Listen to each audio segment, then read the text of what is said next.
Thank you. And you, Kathleen. Ah. Yeah, I'm just you weren't here yet, but I was just commenting on how I really liked his Bill's background because it was celebrating my birthday, and I always appreciated the way you guys sat down south celebrated my birthday for me. Isn't that clever? And It's a national holiday. but I want you to know that it's our anniversary as well. And those fireworks are for us. So you're welcome. I always thought they were for me, but my anniversary was a couple of days ago, 63rd. No, just Wow. the noise. 63. 63 Yep, was. that's how long Alice and I have Anniversary. been married also. Ah, Wow. yeah, we're just pikers, you know. 25. Yeah. Did we miss Huey's birthday? No, I was going to announce that today. Don't worry. Hewie doesn't want to talk about it. We are going to talk about it, but I'm going to wait till the show starts, but we are going to talk about it. Indeed. Well, I got a poppy field behind me. So Ron, are your two daughters there? Or One did they daughter come? the daughter from Australia is working and couldn't make it up, but we have a huge contingent here, and so the house next to us is for rent, and so we've rented it for the month of July. So all the family and relatives and everybody is migrating through this month. So from Australia, do they stop in Hawaii to get fuel and then come in, or do they? No, do a we direct fly Sydney to Vancouver. I think it's a 16-hour flight. A 2.5 day flight, huh? It is. Well, particularly when we have to leave from Adelaide and fly over, it's 4.5 hours from Adelaide to Sydney. So plus you got to be there. We're really about 28 hours traveling to get home when we do that. So it's in the plane. That's why we cruise one way and then fly back. So it's a long way. The world is a big place.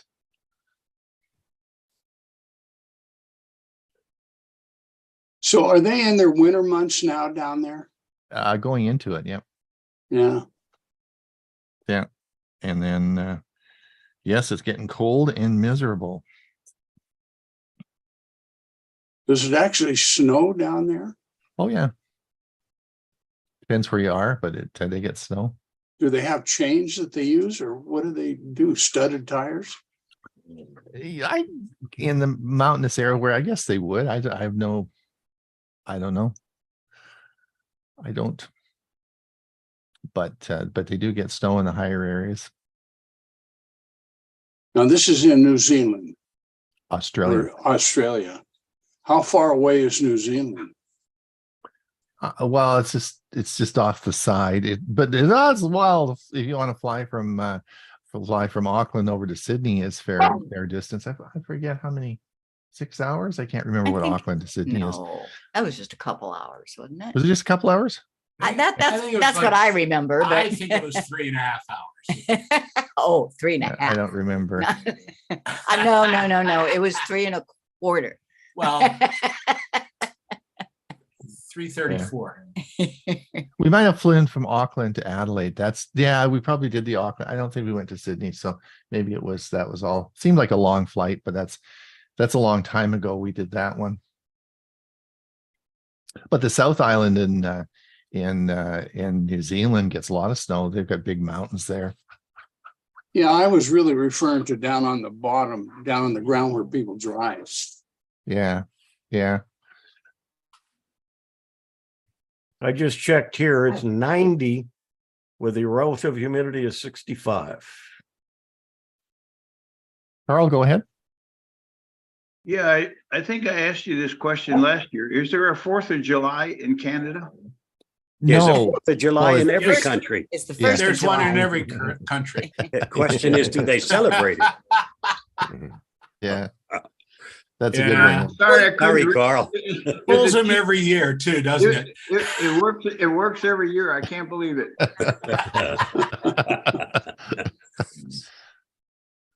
Yeah, how many months have 28 days?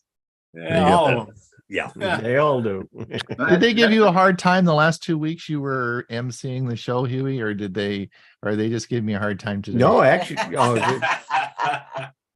they were very nice. Were they I very didn't- nice to you? But I didn't leave myself open a lot either. There you go.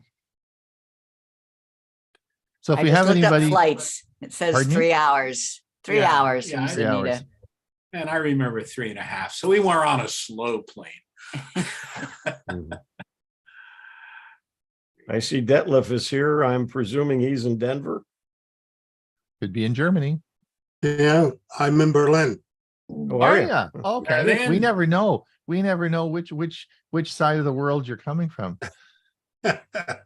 Well, my treatment was all done, so I came back last Saturday. Ah, okay. I've been back about Everything all good? everything's all good. Good. Gonna live a Excellent. long life.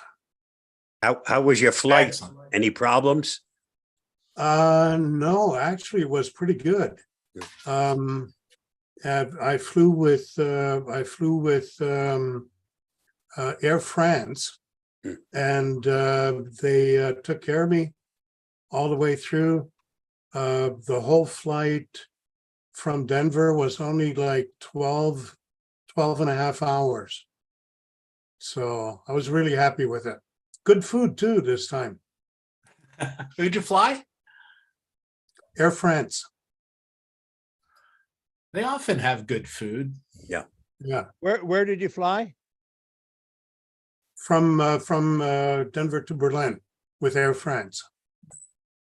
Did you have stops? 12 hours? That seems like a long time. No, actually, normally from Denver to Berlin and vice versa is usually about 13 hours and a little bit. So this was really good. They got in the jet stream. Yeah, they said we weren't in a jet.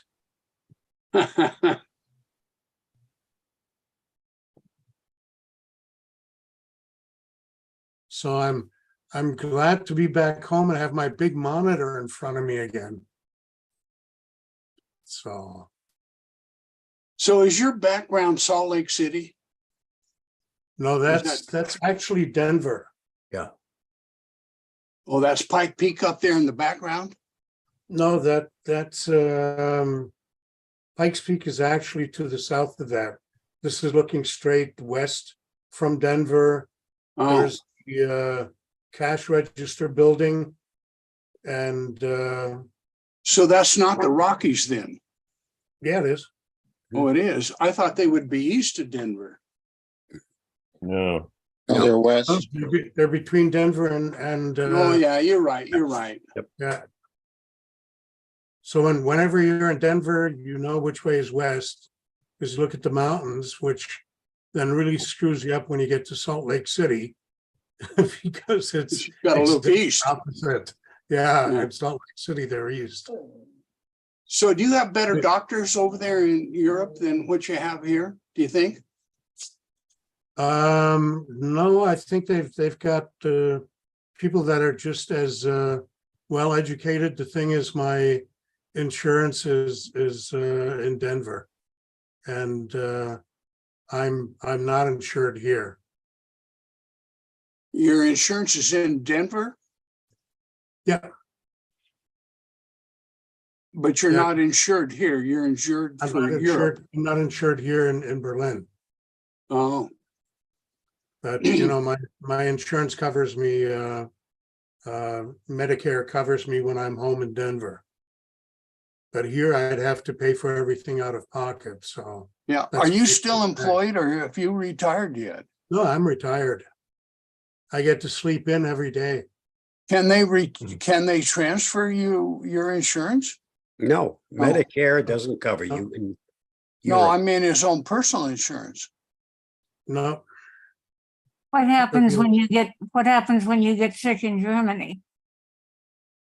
well, I can go, to the hospital, to an emergency room, that kind of stuff, which I've done where, I broke a toe. I went to the doctor here and everything. They pay for that.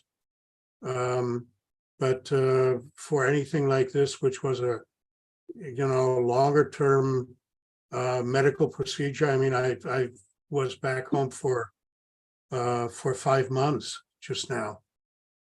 When you So, broke your toe, it's were you worth- sleepwalking? No, I stepped the wrong way off my bike. Those kind of things happen when you do stupid things. Yeah, I think So- we've all been there. Yeah. So, it's, I mean, for this kind of stuff, pretty much everything was covered. I had to go to hospital once for 3 days, and that was $7,000. Whoa. If I'd been here in Germany, I would have had to pay that out of pocket. And of course, there it was covered. So, but it's nice to be back. I mean, I left in winter, and now it's beginning of summer here, and everything is beautiful. I'm looking out my window at my garden. Everything's gorgeous. I've got had some people that came and took care of my garden while I was gone, and planted 17 tomato bushes for me, which I love. So Yeah, what's the that's growing good. season there? 90 days? No, we've got the Gulf Stream coming up here. I've got better growing season here in Berlin than in Denver. Wow. Hey, Ron, how did you wind up so far down on the display? Did you go out? I don't know. I'm and on come the back? top of my. I'm on the top of my display. Yeah, you're always on the top of yours. He's on the top of mine. He isn't on Yeah. mine. He's Nope. on mine. I- Just I move me have- up. Just move me I up. have Ron, Bob, and Hewie at the top. Just move. You can move. You just drag me up to wherever you Yeah. want. We'll drag it through the As long mud. as nobody has their hand up. I go away for 2 weeks and look what happens. I'm not on the top anymore.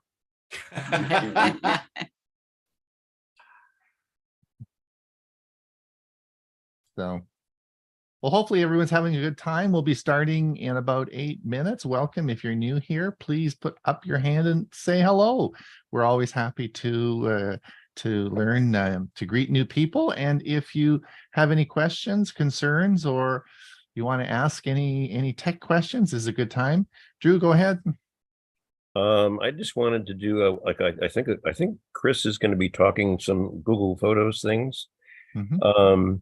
I just wanted to make a note that I was able to get I had to do some tricks, but I was able to get Google Photos for Android running on Windows 11. And I can even use the magic eraser with my finger on my touchscreen, and it works. I'm gonna have to try that. Wow. Yeah. Yeah, because I'm gonna take my Surface Pro with us this holiday. That's what I have it running on, is a Surface Pro. All right, I'll check it out. Thanks. Using the built-in Windows 11 features for Android, or using Well, what I had to do was what emulator. I did was a little bit of a hack job. okay. There's a way of what they do call side loading, Yeah. and you can out on the internet on a website called GitHub. There's a set of instructions for how to load the Google Play App Store in Windows 11. And when you load the Google Play App Store, you can then load any app you want, including Google Photos. And Maybe that's I'll what play I with did. that. That sounds That's like what I fun. did. But I'm going to look for a more kosher method of doing it. Yeah, I thought that I thought read there that was something. that Android was supposed to be coming to Windows 11 from the beginning. But Well, the problem haven't is tried it. Microsoft partnered with Amazon, and the Amazon App Store is in Windows 11. So natively, if you want to install an Android app, you have to get it from Amazon, and Amazon has practically nothing. Which is why people, developers came up with an open source workaround to get the Google Play App Store into Windows 11. I have plenty of devices. I'm really not too worried about Yeah. it. And I'm not normally working on a Windows computer anymore. Normally Hey, working Ron? on my Mac here. So Ron, it's this is different. Richard. I have a question. I don't know if any of you know about Androids, but I'm having a problem. If Apple to Apple text, no problem. But if somebody tries to text me an Android text to my iPhone, it doesn't notify me. It comes in, but it doesn't notify me. Does anybody know how to correct that problem?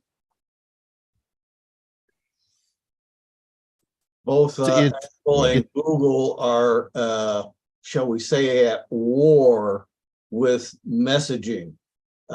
Google has its version and wants to have Apple adapt it, but at the same time, too, the problem is the two don't like each other, I guess is the best way to put it. Mhm.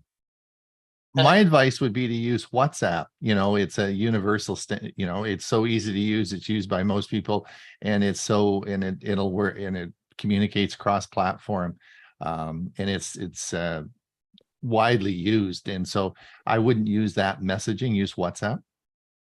Now, is that a free app? Yeah. Oh yeah. Yes. Okay, thank you. I'll try that. Thank you. Just very use much. WhatsApp, and then it works fine. Thank you. Go ahead, Carl.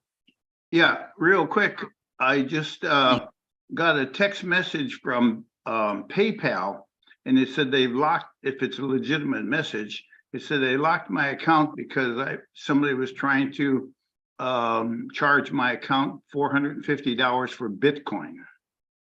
I don't know if That's a it's scam. I think that's a scam. Yeah, the best way to find out is go to your sign into your PayPal account and see what's Right. going on. Don't Don't click the click links. on any links within that Yeah. email.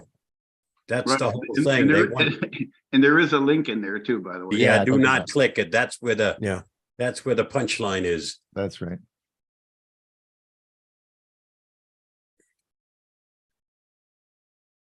Yes, we don't want to.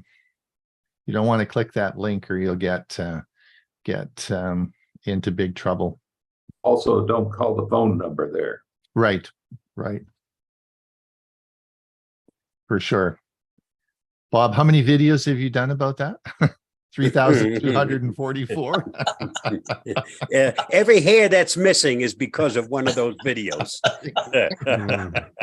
Don't do it. Don't do it. So. Very good. Well, we'll be starting in a couple of minutes. I got to remember how to do this, Hewie? Yes, Is there anything specific I need? I see quite a few new names on today. Oh, good. Well, that's great.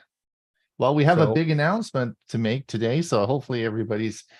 I know that Bill James couldn't sleep all night, so he was all excited about the new announcement. He said, "Oh, I'm so excited," and so we'll have some fun today. So that's good. Lots of good topics. Big show. Should be fun. A big announcement would be me if he said he won the $1 million lotto. Wouldn't that be a big announcement? Yes. I wouldn't be here. Oh, I I probably wouldn't announce it here. Yeah. That's right. Yeah, 70 of your best friends would want a little share. I was just looking, that's right. Exactly.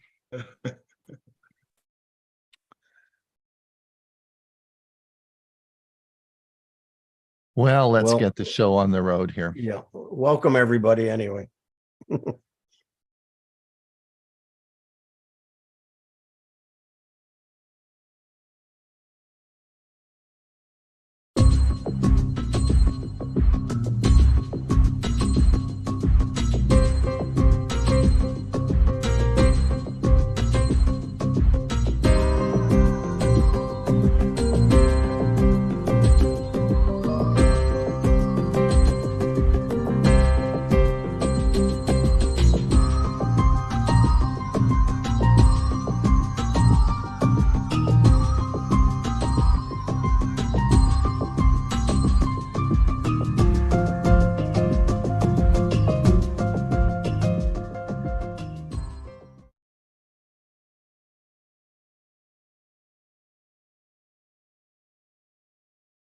Good morning, afternoon, or whatever time it is in your zone. This is Tech for Senior, episode 170. Hopefully everyone is having a good long weekend, no matter what country you're in. It is a July the 3rd, no matter where you are in the world, right, Hewie? Yep. Very good. And so thank you for coming. I want to thank everyone who's listening. If you're here in the audience, a big round of applause for you. If you are, of course, listening on YouTube, then thank you for coming as well. And if you are listening to this as a YouTube short, just click the link and it'll take you right to the show. We'll be with you for the next hour or a little bit longer, where we have, after our show, we have, of course, our premiere premiere video, which I'll talk about in a minute. Today in the show, we're going to start with, of course, our security news update. Bob's going to talk about how to find your passwords in Windows. We have a special announcement, which I'll be coming to in a moment. And then we will have Fun with Photos, which is a series that Chris Gould is doing for us. And Huey's going to talk about uncrop, how to uncrop your video. I think that should be a great video.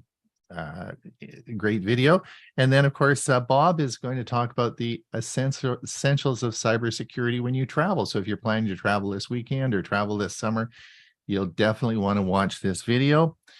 Ray, of course, has a music selection for us. And then, of course, we have our Q&A, which will be about 20 minutes, followed by our premiere video. And in our premiere video, we actually have 3 selections. Bob's going to talk about avoiding medical scams. Hey, good one there. You don't want to get caught on that. And of course, just so happened that Jim and Chris are going to talk on Google Photos Update, which she did a year ago. And I'm going to talk about how to stay cool in the summer. I'm sort of snaffling the gadget guy, Bill James's idea for a minute, and I came up with a gadget of my own, and you'll be able to see that today on our premiere video. And I'll be putting the link in the video. I'll be putting the link in the chat for the video. But for those of you who subscribe to our newsletter, you will know that, of course, on Saturday, we put the link to the video and the agenda today, so you'll be able to watch and see what we were doing if you have subscribed to our newsletter. And it's free. You can certainly do that at www.techforsenior.com. There is no charge. We don't have advertising, and we don't sell your email list or anything like that. So we just have two newsletters a week. They come out on Saturday, which of course gives you the agenda for today. And then we have Tuesday, we have our newsletter that comes out, and it gives you the upcoming news of the week, what we're doing, because we have a lot of other services that we offer, such as our Thursday show, which is Tech for Senior Live, where we go over all the news of the week. And we spend some time doing that, a very popular show. So we actually have 2 shows a week. Excuse me, 2 shows a week. This week, we have a birthday boy. Hewie, tell us what it's like to have a birthday. I'm not going to tell people how old you are. As I said, I would promise I wouldn't do that. So what have you got to say for yourself? I don't feel any older. I just, it's one of those things that comes every year. It does. And it's not really a birthday. It's a celebration of my birthday. Right. I was born a long time ago. Very good. I want to thank you for doing the show for the last 2 weeks. It was fun. Yep, it's fun. I'll be here for the next 2 weeks, today, this week, and next week. And then I'll be taking another 2 weeks off. So you're ready for that? Can you handle it again? I'll try my best. Well, I know we have a great crew. So I know Bob helped you a lot. Bob, how do you think he did? Oh, he did very well. He did well. I mean, at age 18, he should know how to do these things. Happy birthday, buddy. Thank you. There you go. And how are you doing, Bob? Are you any special events today on this long weekend? No, nothing special. There's something special coming up this weekend. My daughter number 3 turns 60 and Mhm. she's got a big bash planned. Very good. Very good. Well, I have all my family here, as everyone knows. This month is my daughter from Beijing is here. They have taught in our school in Beijing at Western Academy in Beijing. They're administrator teachers there, and they've been there for 10 years. So they're here for 6 weeks, transitioning to their next job in Addis, Ethiopia. So they'll be leaving and heading over towards Addis on August the 5th. So it's a busy month for us. I do have one thing special, Ron, and that comes out in tomorrow's newsletter. True. And Ray, are you having a Pine, Arizona? What's happening in Pine? Are you having a quiet long weekend, or what's? No, it's not holiday weekends up here. They always have on the major holidays a festival where people from the Phoenix area will drive up to get into the cooler temperatures. But it's been in the low 90s to mid 90s up here. So yeah, they're escaping 115, but it's still not considered cool. Yesterday, I went to see the new Harrison Ford Indiana Jones movie. Oh yeah, what do you think? I wasn't crazy about it. It tried to capture some of the original. Now I don't know whether they either didn't capture it or what was great in a movie in the 1980s is no longer great in 2023. So it was all right, but I'm not going to recommend it. So how old is Harrison Ford? He obviously is in his 70s. I think he's 75 or 76. Some people say that artificial intelligence has made him look younger in the movie, which would not surprise me. That's amazing. That's amazing. All right. Very interesting. And Bill James. Bill, you're muted. I'm muted. But you know, they did the same thing with Tom Cruise in Top Gun. He's probably in his 60s, but when he made that movie, the first one, he was probably in his 30s. But they say, you know, he didn't look any older in the current movie. But someone's wrote that Harrison Ford is 80, and I think that's probably close. Yeah. Wow. Yep. Wow. Yeah. I can remember when he did those stunts in the original movie, and you thought, well, that's cool, but he was a lot younger then. I love those Indiana Jones movies, so I didn't realize there was a new one being made or had been made. Yeah. Right. All right. All's good. All's good. Great. Well, hopefully Gadget tomorrow. That's right. I hope it's a gadget I can afford. Those last ones you've been having have been a little bit expensive. Okay. Anyway, listen, we got to move on. We'll hold our questions until the Q&A. Bob, do you want to get going? I think we should probably get going on this and get the show moving. Okay, we can do that.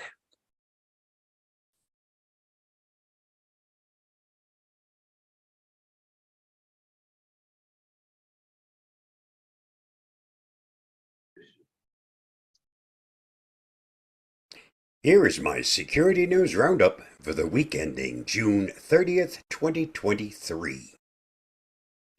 DNA testing company failed to protect sensitive genetic and health data, says FTC. The Federal Trade Commission, which has made a complaint in relation to an alleged failure to protect client privacy. The Federal Trade Commission charged that the genetic testing firm OneHealth.io left sensitive genetic and health data unsecured, deceived consumers about their ability to get their data deleted, and changed its privacy policy retroactively without adequately notifying and obtaining consent from consumers whose data the company had already collected. According to the FTC, close to 2,400 reports about consumers and raw genetic data of at least 227 people was at risk. Read more at thehackernews.com. Sharing your credit card with a shady private IPTV service isn't a brilliant idea. In recent years, many people have canceled their expensive cable subscriptions, opting to use cheaper internet TV instead. While there are plenty of legal streaming options available, there's also a broad offer of IPTV services that are specifically set up to deliver content without permission from rights holders. These private IPTV services are often accessed through relatively cheap subscriptions. However, that doesn't mean there isn't money to be made. According to a recent report, income surpassed 1 billion euros in Europe alone. Read more at torrentfreak.com. Did you receive a free smartwatch in the mail? Don't turn it on. Members of the U.S. military receiving unsolicited smartwatches in the mail are being urged not to turn them on. As Defense News reports, an announcement published on June 15th by the Department of the Army Criminal Investigation Division confirms some service members are receiving smartwatches unsolicited in the mail. Unsurprisingly, it turns out these seemingly free gifts are malicious. The Army CID discovered that turning on one of these smartwatches triggers it to automatically connect to nearby Wi-Fi networks, attempt to connect to smartphones, and possibly contains malware geared toward collecting personal and sensitive information, as well as accessing cameras on your device. On top of that, they are being used for brushing, which is a deceitful technique used to boost sellers' ratings using fake orders. Read more at pcmag.com. Let Me Spy suffers major data breach, exposing users' personal data. Android-based phone monitoring app Let Me Spy has disclosed a security breach that allowed an unauthorized third party to steal sensitive data associated with thousands of Android users. As a result of the attack, the criminals gained access to email addresses, telephone numbers, and the content of messages collected on accounts, Let Me Spy said in an announcement on its website, noting the incident took place on June 21st, 2023. A further review of the leaked information by TechCrunch has revealed that the data goes all the way back to 2013, when Let Me Spy became operational. The records also contain data from at least 13,000 compromised devices. A majority of the victims are in the US, India, and parts of Africa. Read more at thehackernews.com. A critical security flaw in social login plugin for WordPress exposes users' accounts. A critical security flaw has been disclosed in Mini Orange's social login and register plugin for WordPress that could enable a malicious actor to log in as any user provided information about email addresses is already known. The vulnerability makes it possible for an unauthorized attacker to gain access to any account on a site, including accounts used to administer the site, if the attacker knows or can find the associated email address. WordFence researcher Istvan Martin said, should the account belong to the WordPress site administrator, it could result in a complete compromise. The plugin is used on more than 30,000 sites. Read more at hackernews.com. Alert! New electromagnetic attacks on drones could let attackers take control. Drones that don't have any known security weaknesses could be the target of electromagnetic fault injection attacks, potentially enabling a threat actor to achieve arbitrary code execution and compromise their functionality and safety. The research comes from IO Active, which found that it is feasible to compromise the targeted device by injecting a specific EM glitch at the right time during a firmware update. This would allow an attacker to gain code execution on the main processor, gaining access to the Android operating system that implements the core functionality of the drone. Gabriel Gonzalez, director of hardware security at the company, said in a report published this month. Read more at thehackernews.com. Serious concerns. Top companies raise alarm over Europe's proposed AI law. In an open letter sent to EU lawmakers Friday, C-suite executives from companies including Siemens, Carrefour, Renault, and Airbus raised serious concerns about the EU AI Act, the world's first comprehensive AI rules. Other prominent signatories include big names in tech, such as Jan LeCun, chief AI scientist of Meta, and Herman Hauser, founder of British chipmaker ARM. In an assessment, the draft legislation would jeopardize Europe's competitiveness and technological sovereignty without effectively tackling the challenges we are and will be facing, the group of more than 160 executives said in the letter. They argue that the draft rules go too far, especially in regulating generative AI and foundation models, the technology behind popular platforms such as ChatGPT. Read more at CNN.com. This week's must-see on my YouTube channel. Avast researchers uncover a disturbing crowdfunding scheme. Please watch my video on that topic by following the link listed. Did you know? Canadians say sorry so much that a law was passed in Ontario in 2009 declaring that an apology can't be used as evidence of admission to guilt. In 1953, Swanson had 260 tons of frozen turkey left over after Thanksgiving, so they packaged them into trays with peas and potatoes, and the TV dinner was born. When Play-Doh was first developed in the 1930s, it wasn't a toy. It was a way to clean wallpaper. Our greatest weakness lies in giving up. The most certain way to succeed is always to try just one more time. Thanks to a YouTube post by TSG.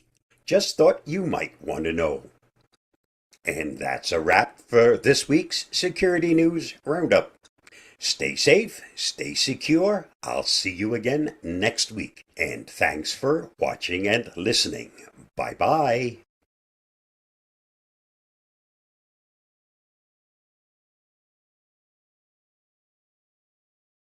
In this tutorial, I'm going to show you how to easily get to your Wi-Fi password in Windows 11. Start by selecting the Start menu, then Settings. Once that opens, you want Network and Internet. Next, expand the Wi-Fi settings. Expand the actual Wi-Fi connection you're using. And it's easy enough to see it because it's highlighted and it says Connected Secured. So expand it, and once this opens, scroll down. And you'll see something that says View Wi-Fi Security Key. Hit the View button. There is your network, and there is your security key. So if you haven't already written it down, now's a good time to copy this and write it down so that you'll have it if you ever need it again. Stay safe, stay secure. I hope that helps. Bye-bye, and thanks for watching this video.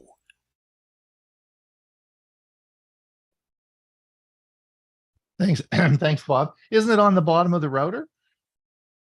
Oh yeah, if you look for it, yes. Right. This is just one way you can do it while you're at a computer. You may not necessarily be by your router, would you? That's true. Especially if it's Wi-Fi. Yeah. You could be on a laptop and you could not even be at home. Who knows? Yeah, that's true. That's true. That's a good one. That's good. Excellent. Thanks so much. All right.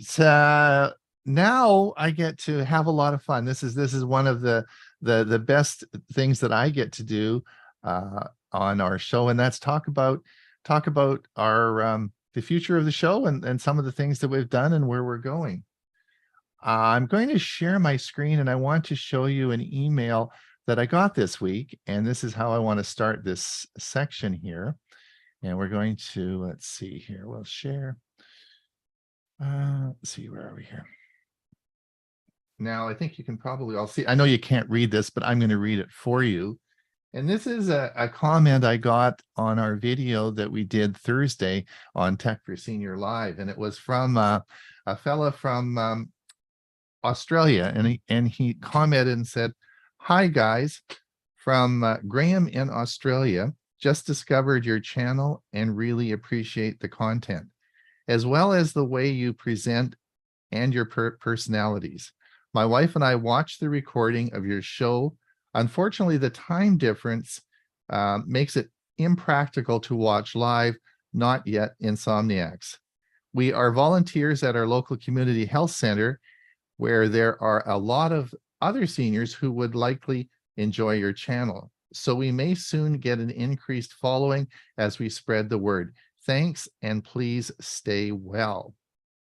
So that really sums up Tech for Senior and all the hard work we put in as we spread this, spread the word around. Now, my thanks really goes to you, the viewers here, for the following reason. We have just under 1,000 videos on our service now that are used by people in 6-8 different countries. We have 750,000 views so far on our show. So this is really a great thing, and I want to thank you, because it's the same group of people, these 70 people that come each week, that support us. You come every week, you cheer us on, and the group, of course, all the group that we have that make these videos, we're all very good friends, get along well together, and we do it because of you. I know that Hewie and I talk about this all the time. Bob, you work tirelessly doing your videos, and Ray, I don't know how you come up with this music every week, and Bill James and your gadgets and all the Mac tips and the Windows tips. And I know that Mike Ungerman isn't here this week, but all the work he does. So it is a great group to work with, and we now are broadcasting out to a lot of people. So Hugh and I do struggle with the fact is, what do we do next? How do we come up with something that's better, right? Because you can't just sit back and do nothing. So we have to come up with something better. And so we have, and I have a big announcement today. Before I make the announcement, I want to just play you something. That this is actually an introduction I did to this individual a year ago, and I want to just play this because I think it sums it up really well, because I've introduced this individual many times. So I want to just I just want to play something here.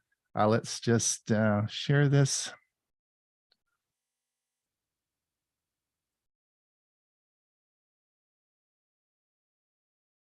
All right, let's move on. We, of course, I know what you've all been waiting for. You've all come to listen to Chris Gould and, of course, and Jim from Geeks on Tour. In the introduction, of course, I often say nobody needs to introduce those two because everybody knows them.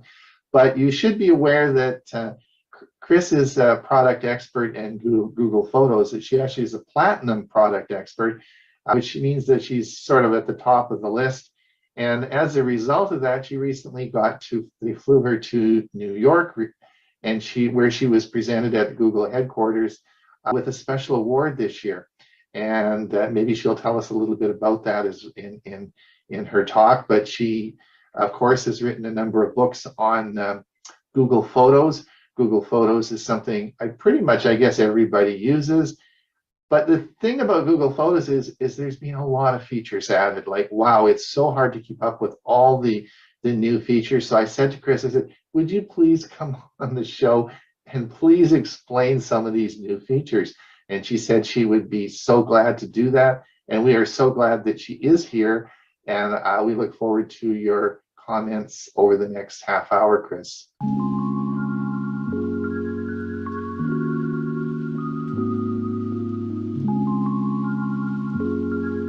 And that's a picture of Chris getting the award.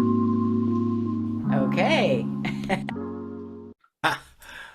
Yeah, so Tech for Seniors is the geeks' favorite Monday show. Just so everyone knows, I had to put that in. Okay, but we are geeks, also known as propeller heads, and we can prove it because we have these silly hats that we put on, and that's a lot of fun for us. So the announcement is, of course, is that Jim and Chris will be joining us on staff at Tech for Senior. So they are going to be now part of our regular show, and I thought everybody would like that. And so welcome, Chris and Jim. We look forward to that. So what does this all mean? It means that, of course, they're going to do 2 10-minute segments each month. And so we'll have, as well as the great show video, you won't have to listen to Hewie and I blabbing all the time, right, Hewie? We'll have some great people. Not that we don't have. We, of course, we have Bob, we have Ray, we have Bill, we have all the people, and Mike Ungerman, and now we'll have Chris and Jim Gould as part of our show. So thank you so much for coming. And just so Chris, that'll be twice a month. We haven't figured out exactly what Mondays they'll be on, but we'll have 2 segments, and I'm going to play now their next segment. We really are going to call it Fun with Photos, because Chris is going to talk not just on Google Photos, but on having fun with your camera and all the different settings. So I'm going to play you the second of her installments. You saw one a couple of weeks ago. So let me just play you her Fun with Photos today that she has for us. All right, let me share the screen.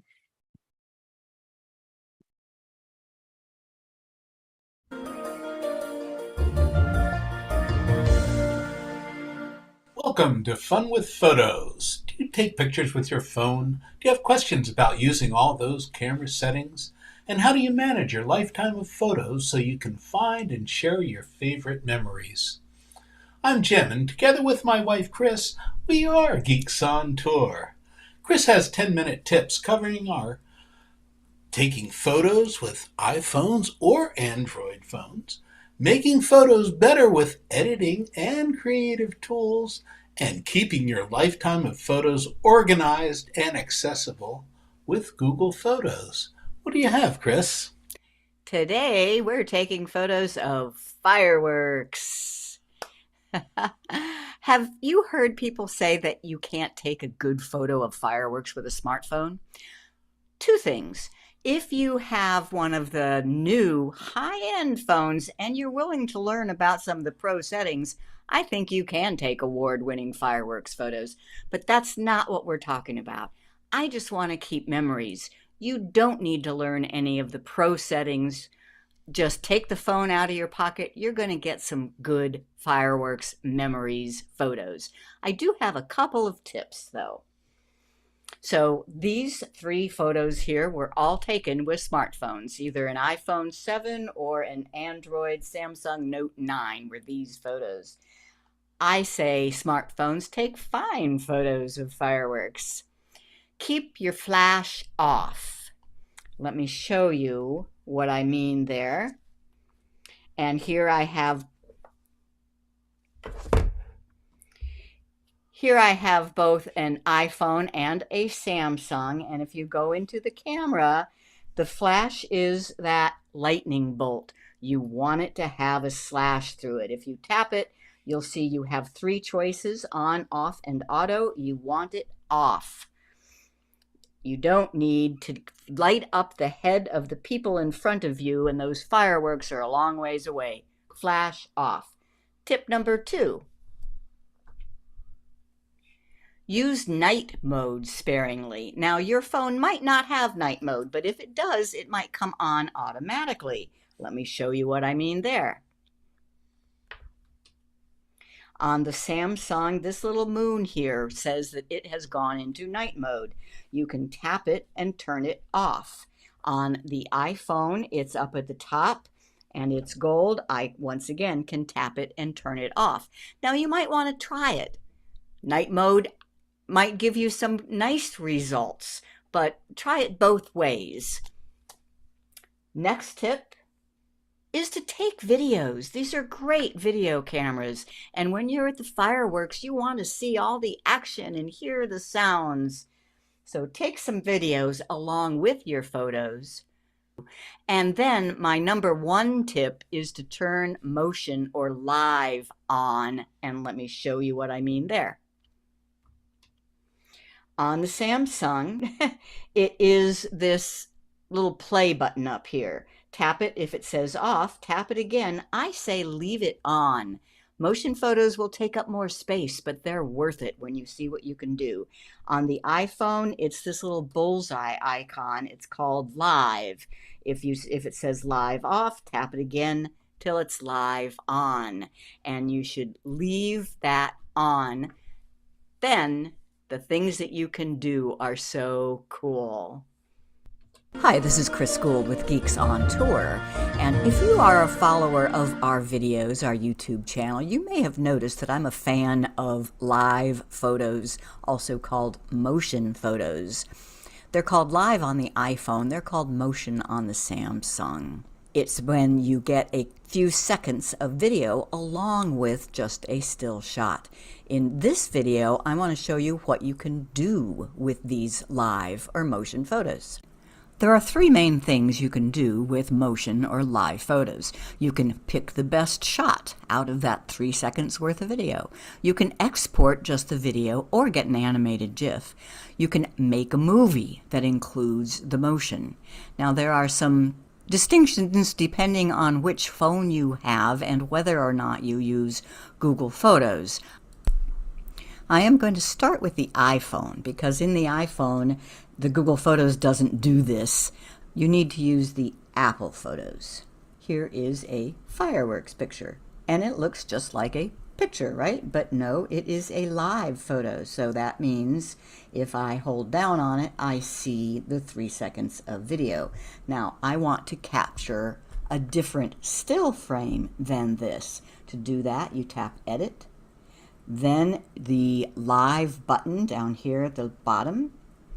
Now I see a little film strip of all the different pieces that are in this, and I'll say, ooh, yeah, that's the one I like best. You tap Make Key Photo, and done.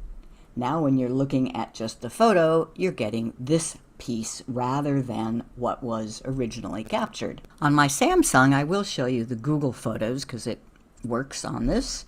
And here is a fireworks photo. It looks just like a photo, but in Google Photos, you tap this little play button to see the motion involved.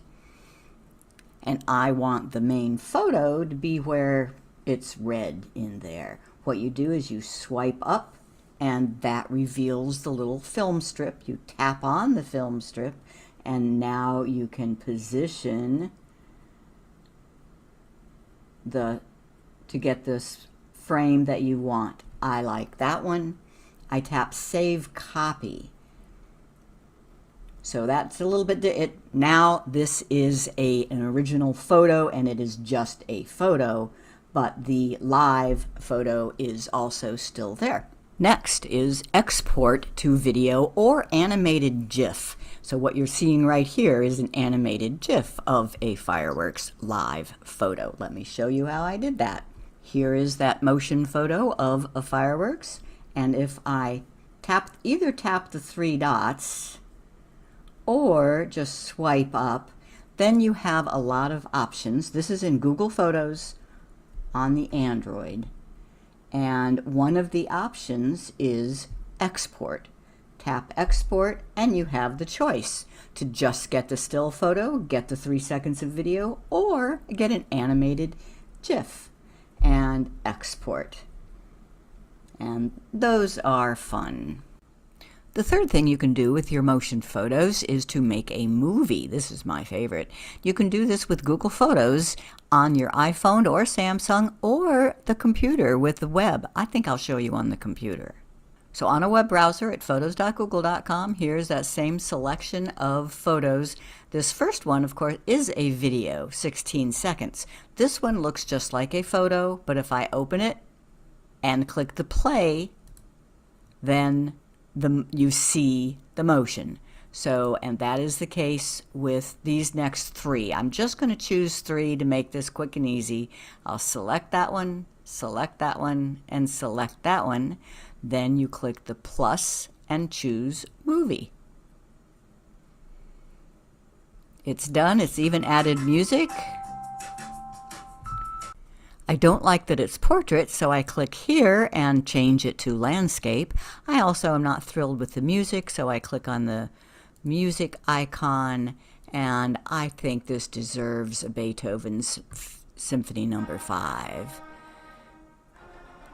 Okay, you save that and it becomes an MP4, just a little video that you can share with anybody you want.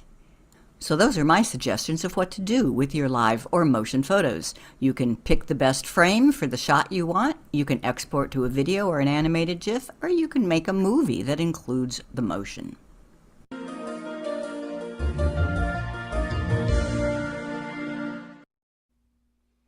So if you're going out on July 4th or any other time where there's celebration with fireworks, don't hesitate to take that phone out of your pocket and snap away. With these few tips, you could end up having something that's really memorable.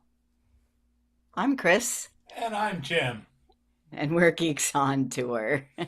See you next time. There you go. Lots of good information for this evening. Yeah, great comments and great way to do it. Yep. Thank you very much, Chris. Thanks, Chris. And you'll be around maybe in the Q&A to answer any questions. Excellent. All right.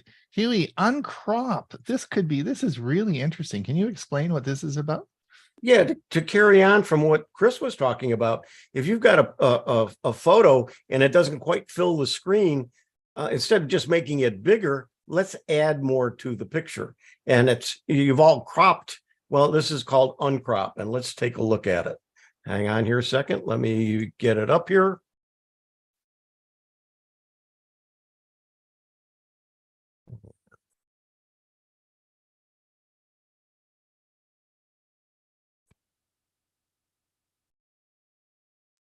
Uncrop.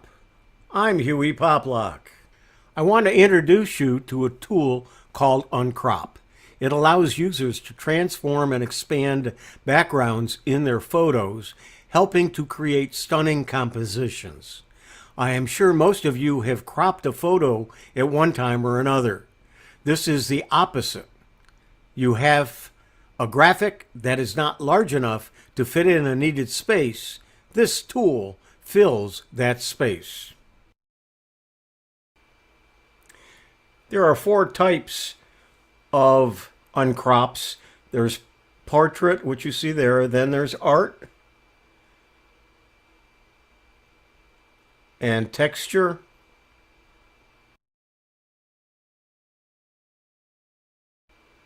And landscape.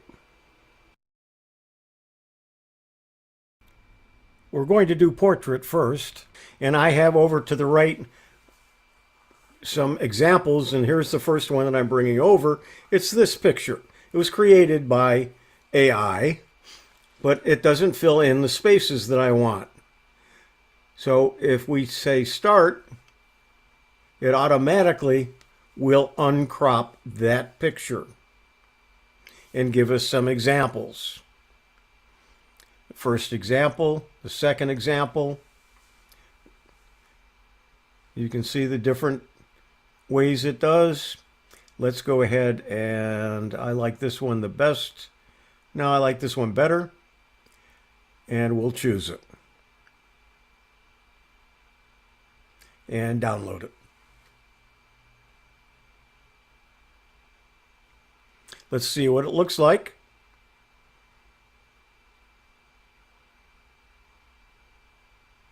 And there it is. Of course, this was done by AI, so you can see that the faces aren't perfect, but you can see it filled in the spaces and it looks like it was part of that picture. There it is at 100%, which makes it a little bit clearer. We'll continue with the portrait mode and use a photograph, but this is a photograph of a screenshot. So it's not really clear, but let's see what it does and how it handles it. So it did a pretty good job considering. Remember, AI has issues with letters, so it didn't do well with adding Ron's name or anything to Ron's name.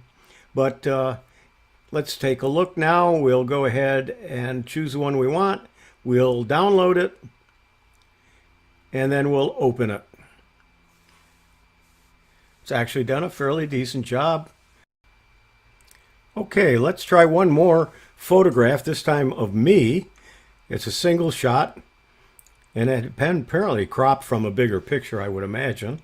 And we're going to then tell it we want to fill in the sides. This is being done in real time, so you're seeing the little circles go round and round, but you'll see that it doesn't take much time. And there's actually at least one of these is pretty good.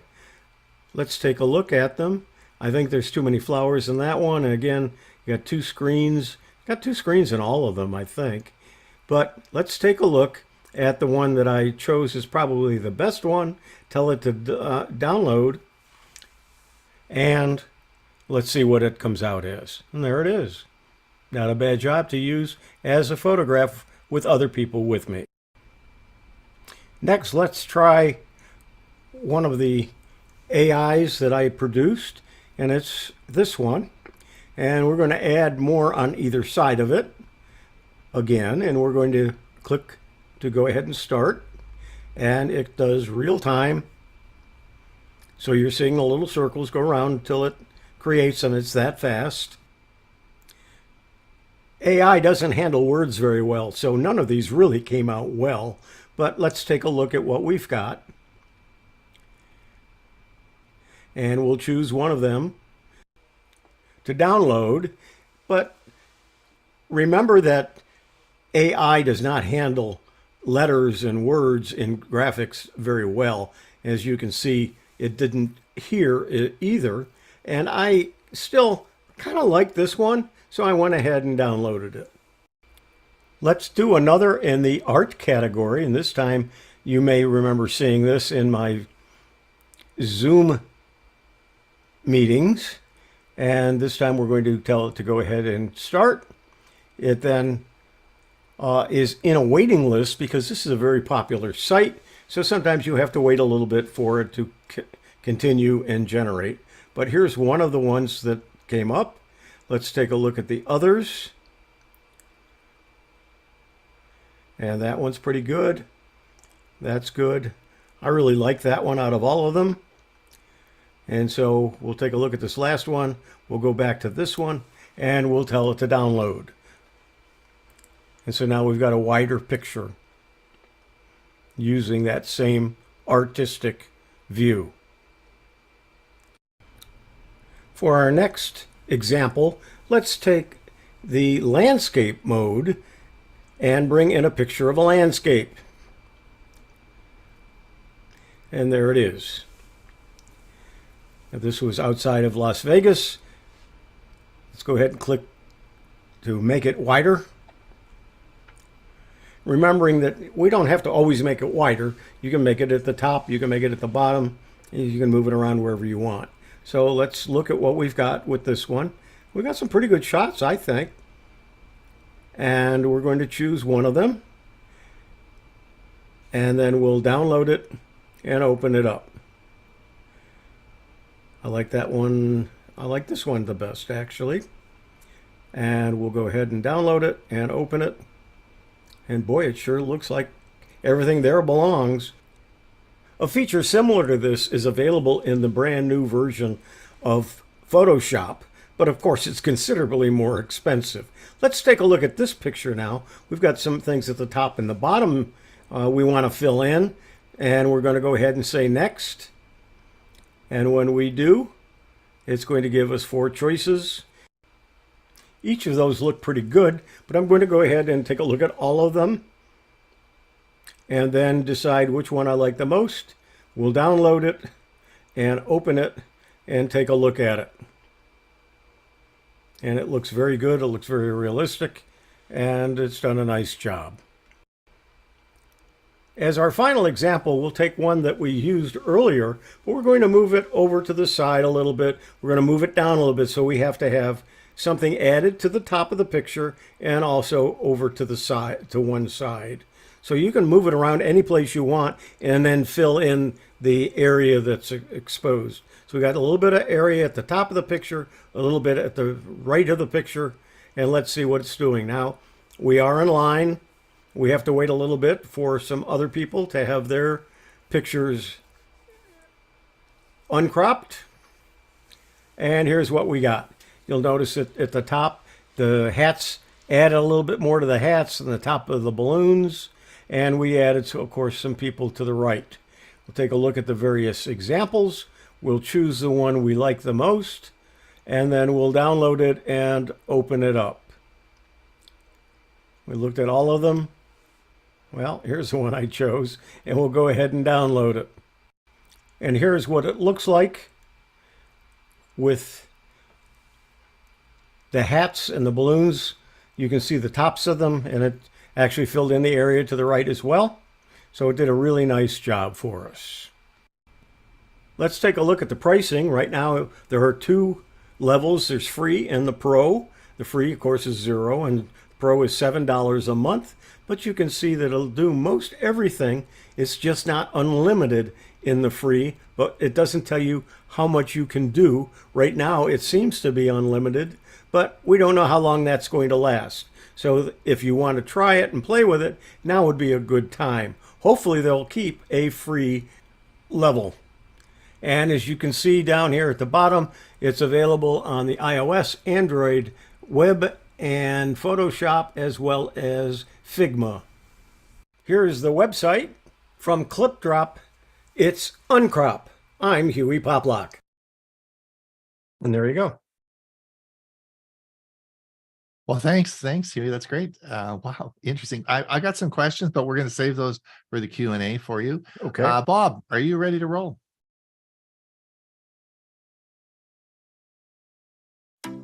Here is a checklist to put together ahead of your summer travels. Following that list will ensure a safe and enjoyable summer vacation. Update your electronic devices. Before you embark on your journey, ensure all your devices are up to date. This includes your smartphone, tablet, and laptop.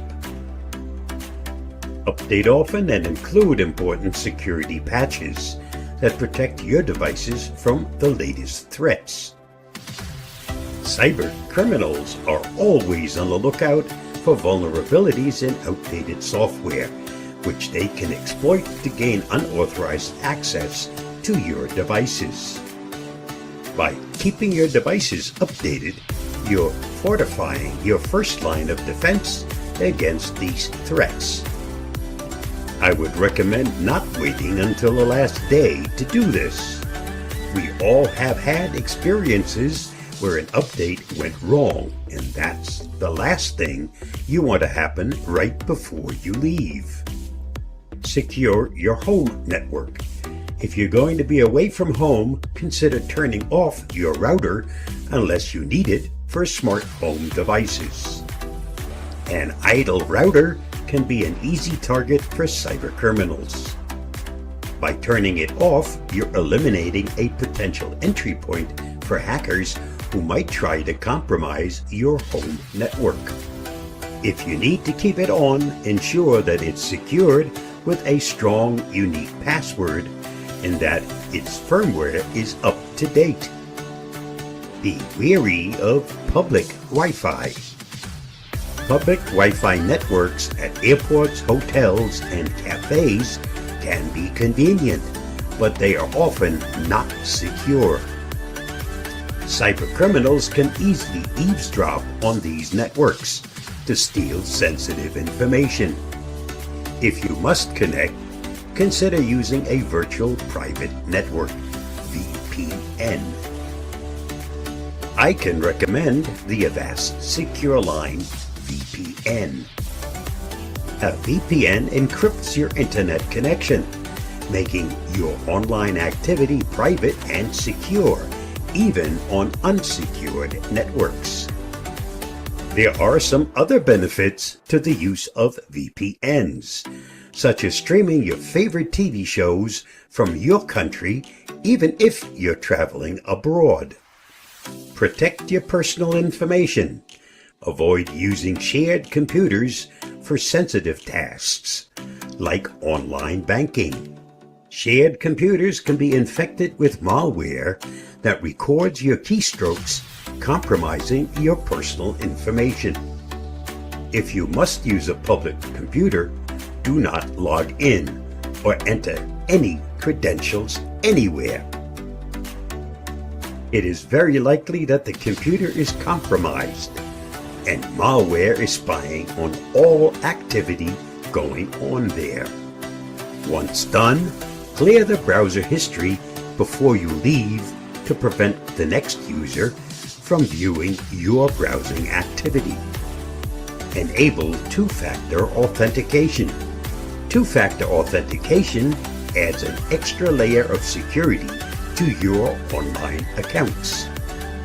It requires not just the password, but also a second factor, usually a code sent to your phone to access your accounts.